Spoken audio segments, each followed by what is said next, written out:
Militer Thailand mengkonfirmasi pengerahan jet tempur Saab JAS-39C Gripen dalam konfrontasi militer dengan Kamboja di perbatasan kedua negara. Dengan demikian, Thailand dipastikan menerjunkan dua jenis pesawat tempur generasi 4.5 Gripen dan F-16. Pesawat-pesawat tersebut melakukan misi serangan terhadap target darat di dekat perbatasan. Serangan tersebut menargetkan aset Kamboja yang terletak di dekat Pumakua dan Kuil Tamuin Tom, yang keduanya telah menjadi fokus serangan artileri dan roket lintas batas baru-baru ini yang mengakibatkan banyak korban sipil dan militer.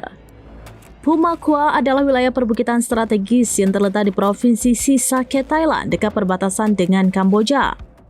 Lokasinya dinilai strategis karena posisinya yang tinggi dan dekat dengan situs bersejarah serta jalur logistik penting.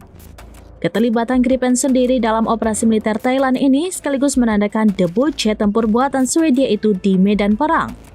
Selama ini, Gripen yang dioperasikan oleh Swedia, Republik Ceko, Afrika Selatan, Thailand, Brazil, dan Hongaria hanya digunakan dalam misi internasional tanpa menyerang target musuh.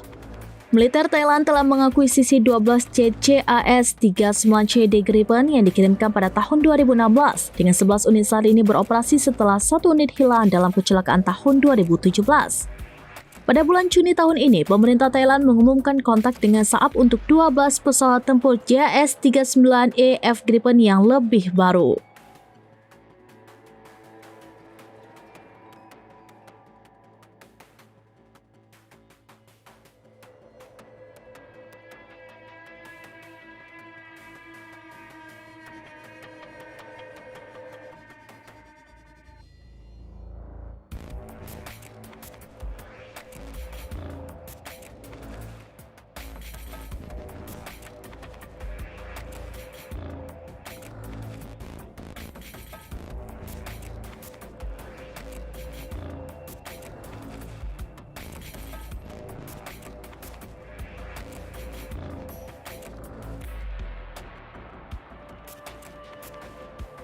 Download Tribun X sekarang, menghadirkan lokal menjadi Indonesia.